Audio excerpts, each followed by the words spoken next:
Hey everybody. So, Christmas went well. I've been having a lot of thoughts on my mind lately about, you know, when you fall backwards, how do you still continue to keep on track? And, uh, I think that was one of my biggest problems in the past was when I mess up, I continue to say, well, hey, you messed up, so why not continue to do it? Or, I fail a drop at MDOC, and I'll be like, hey, well, you failed a drop, so, what's the point in getting clean? And I've put myself in a position where I've gone back to jail a lot because of failed drops, because I didn't want to get clean. And it's not always that. It's not always that you don't want to get clean. It's that you're so bad back into your addictions that mentally you can't do what you want to do. And sometimes when you want to reach out for help, specifically with probation parole, it's not going to help you as much as it's going to hurt you. I battled with my thoughts of, man, I wish I could go in here and tell my agent that, I'm messing up. I'm nowhere near where I need to be. But at the end of the day, the criminal side of me said, hey, you're going to go in there and you're going to confide in this man and you're going to ask for the help that you need. And it's going to hurt you because you're going to get violated and you're going to go back to jail, and, you might not get the help that you want or that you need and that you're trying desperately to reach out for. And that's, unfortunate that things happen the way that they do. I mean, when you think about it, you should be able to reach out for help, regardless if you are on probation, on parole, struggling, even not being in trouble. You should always have those people that will be there for you and that you should be able to reach out to. For me, for the longest time, I wasn't in trouble, but I didn't reach out because I felt ashamed. And, as many addicts do, feel ashamed of the choices that they make and the way that their life is headed, unfortunately. And it just gets worse and worse and continues to destroy you. And I was that person for a long time. And I made a lot of choices that, were based on, false hopes, were based on, wanting to put myself in a position to where I could get better, but that I wasn't willing, and that's a lot of people nowadays that, I run into. I want to get clean, man. I do. I'm tired of living this life. So I say to you, recently I've said this to a couple of people. I say, if you really want to get clean, it's possible. Check yourself into a detax, get clean, spend 10 days in there, break the physical addiction that you have right now. And their answer is, man, I can't do that. I have to do this and I have to do that. But at the end of the day, I was in that position before. That's a cop-out. It's an excuse. It's, you're not ready to change, because if you were, you would do whatever it took, whether it be, hey, I got to call my boss and tell him that, look, I have a drug addiction. I have to go do this. I have to, be able to get clean to be the better person for me and to be a better employee for you. And, it's just, it's a hard pill to swallow. That's one of the biggest pills that is hard for us as human beings to swallow, is our pride. That was me. The pride was a big one for me. And until I was able to start humbling myself, I didn't want to change. I had to humble myself. I had to say, hey, I have a problem. I have to look at things differently. I have to delve deep into what caused me to have the type of problems that I'm having, to want to put myself in a position to succeed. And I've said this for a long time. I will not, force or push God onto anyone. I will only tell you my experiences with him in my life, and they're profound. You know, I've dealt with a lot lately, and, you know, I lean on him, and I lean on the ones closest to me. And I think that is a very important thing to have, because some people, you know, don't have those people to lean on. They don't have the support system. They, you know, are alone. And that is one of the worst feelings in the world. Quite honestly, I had a lot of people in my life that cared, but I felt alone for a long time. I could be surrounded by 100 people, and I'd still feel alone. And, you know, that was a mental thing for me. To feel alone is very hard. You know, some of the most miserable people in the world today put on a very good front to try and help make others happy, because they know how bad it feels to hurt and to feel worthless. And that's part of a quote by Robin Williams that I have, you know, read this morning. And I think that when you look at things in a different light, it is important. You know, one of the things that I think about a lot is there was a passage in this book that I'm reading. It's called Rediscovering Jesus, and it's a you know, step by step on how to commit back to your faith, pretty much. And it was in there, and it said that, you know, I was with a friend at a party, and I never realized before that when he walks into a room, he picks out the most unlikely person to spend his time with. So I finally asked him about it, and he said, you know, I seek out the person that is most in need, and that I see pain in their eyes, because they need that person to be there for them, to help work through their issues. And most people will not step to that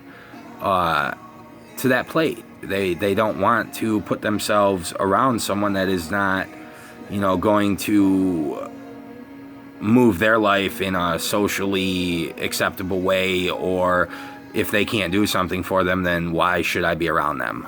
And, you know, that it happens, you know. I mean, it's a hard thing to have to look at, but, you know, the person that, you know, is the quietest, is the saddest, is the person that is the most in need. And unfortunately, we as human beings do not always look at it in that light. We don't, you know, look at it in a way that, hey, I should go help him. It's, hey, I'm not going to put myself around this guy because it'll make me look bad.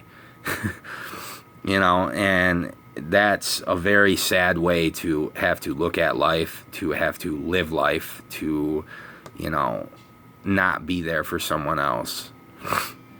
I talked about it in the last video I did, but one of the biggest things for me has always been, you know, what is my impact on the world going to be? How am I going to leave my mark on the world? And I still don't have the answer completely, but I want to help. I want to be able to be there for people that have been in the situation that I've been in, and that, you know, are not able to make it out like I was. They're not able to push forward the way that I was. And it's hard for me to have to watch some of my closest old friends struggle down this path that I know that they never wanted, and to be helpless. You know, I mean, now I know how my parents feel now. How do I help him? How do I help him? I'm in such a position right now that we don't know how to help him. You know what I mean? And that was my parents. And I finally had to make a decision to the fact that you have to make it a choice for yourself. You can't want anything for anyone else. You can want, but you can't make them do that. You know, at the end of the day, it has to be their decision. And, you know, those thoughts and those things weighed very heavy on me. Watching my mother cry has always been a very big thing for me. I do not like it. I see other people make my mother cry, and I was ready to hurt them, and to see that I am the cause of my mother's tears was one of the biggest heartbreaking situations I have ever been in. And it seriously made me reevaluate where I was at and think about, where should you be? Who should you be around? What should you be doing? And I don't have all the answers still. I don't think that God has ever intended for his children to have all the answers. And for me, I've come to the realization that, not having all the answers is the answer, because we don't need to know everything he has in store for us. And, I've been in a position lately where, I see where I'm going, but I don't see completely, I've tried to talk to a lot of different people about, where do you think you're going to go in life? Where do you think I should go? And I talked to my mom for about an hour and a half this morning, and we had some very insightful and enlightening conversation about the Lord, and about where I'm headed with my life, and about issues I've had with, a couple of females in particular as of recent. And I think that moving in the right direction is hard, and it is very hard. And one thing that I've thought about a lot lately is I feel bad for people. That's my biggest blessing, and my biggest curse is my compassion and my good heart, and my ability to overlook a lot of things that have happened to me by certain people in particular, and still allow them to be in my life. My dad said it best. He said, there's nothing wrong with having compassion for someone. Where it becomes a problem is when you let that compassion for that person affect how you act and what you do. So for me, I will always have compassion, but it will only be to a certain extent from this point on, because of where I want my life to be and where I believe that it should be. I've had to cut 95% of the people out of my life, and I'm comfortable with that. Most people can't get comfortable with, having to let people go, having to let old people go. But when you leave an old life for a new one, you cannot bring those old people with you. 95% of them, for me, you cannot bring with you. It won't end well for you. And I think that is one of the biggest things. I said in the last cast that, how do you expect to live a positive life surrounded by negative people? It's not only that. How do you expect to live a positive life with a negative mindset? It's, I'm not going to say it's impossible, but it's damn close to being impossible. And for me, it's something I've been working on, and I lean on people a lot of the time now, and I talk about things that I never really talked about before, that I pushed away, that I didn't want others to know. And it just pushed me deeper and deeper into my drug addiction by me pushing away the people that were trying to be there and listen, and trying to be there and say, hey, I'm here for you. And I will be honest, I take medication for the mental illnesses that I have, and, I've been on them every day for the last 6 months, and I feel great. And for me, when I stop taking my meds is when I decide to start to self-medicate with certain prescription drugs, with marijuana, with alcohol, with many different things. And it's a position that you don't want to be in. You don't want to have to use a substance to be able to make you happy. And for me, I said it the other day, I said, For the first time in my life, I'm actually happy without having to use drugs. And, that sounds awesome, amazing and awesome, but at the same time, it sounds pathetic.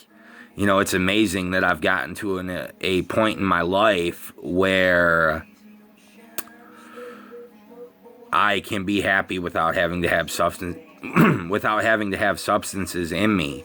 But at the same time, it's pathetic that is what I had to do to make myself happy.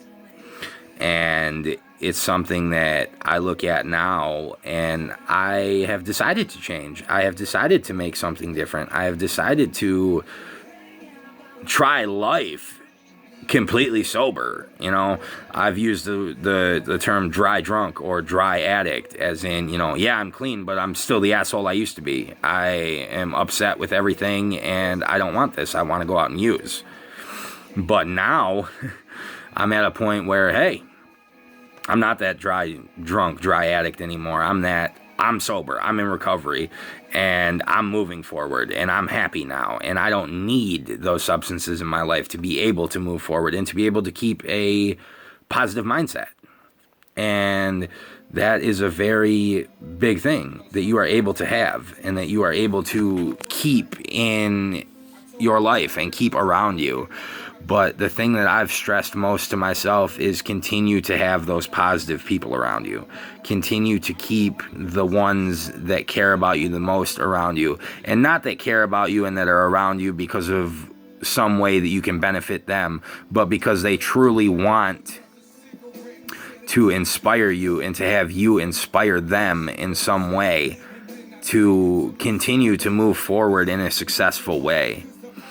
Journaling was a very big thing for me to do, to take my mind off of where I was, or to be able to discuss with myself how I was feeling, where I was at. You can self-evaluate in your head all you want, but at the end of the day, for me, writing it down was where I was able to change where I was at, to be able to look at something different, to be able to realize that I'm finally starting to work through these problems. And it's not for anybody else to read. I might never read it again.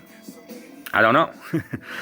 You can look at a lot of different things and realize where you were, but sometimes looking back at where you were is not the best thing for you to do while you're trying to move forward. And, I wrote about closing this chapter when I got out of jail. Before I got out, I said, the day you get released, you're closing a chapter in your life and you're opening a new one. You're starting. This is where your life begins to change and where your story can be told to help other people and to inspire where things should go with your life and where they can go, as long as you have the willpower and the faith.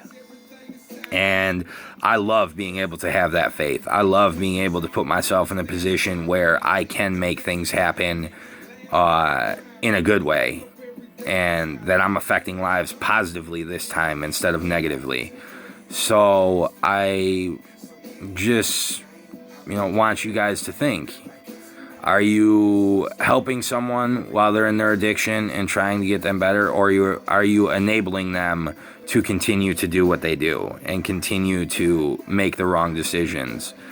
I would like the feedback on all of that, and, I hope that one day addiction becomes the forefront of the Department of Corrections, and rehabilitation not only becomes with an attitude adjustment in incarceration, but also becomes a significant rehabilitation process for drug addicted criminals and people that use to clear the pain from themselves.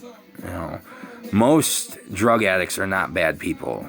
They've just been through a lot of bad things that they don't know how to deal with. And I want to bring awareness to that. My goals are bigger than myself. And I think that is a very rare thing to find, is when you actually want to put yourself in a position to help people and genuinely help people and not expect anything back. I understand that, that's not very many people. Why should I do something for you if you're not going to do anything for me? But, I used to be that person, and I'm not there anymore. I don't want that. I'm going to try and help you as much as I can, and if at the end of the day I've done everything I can and it still doesn't make a difference, then, at least I can feel good that I tried to make that difference in your life, and that things, didn't go according to God's plan. Or maybe, they just haven't hit the wall yet. But for me, God is in a very big part of my life. He is the biggest part of my life, and that is how it will be from now on. I hope everyone has a great day. Just remember, God is good, and He will not lead you in the wrong direction. I hope everyone, has had a great Christmas and is looking forward to ringing in the new year. Have a good one, everybody. God bless.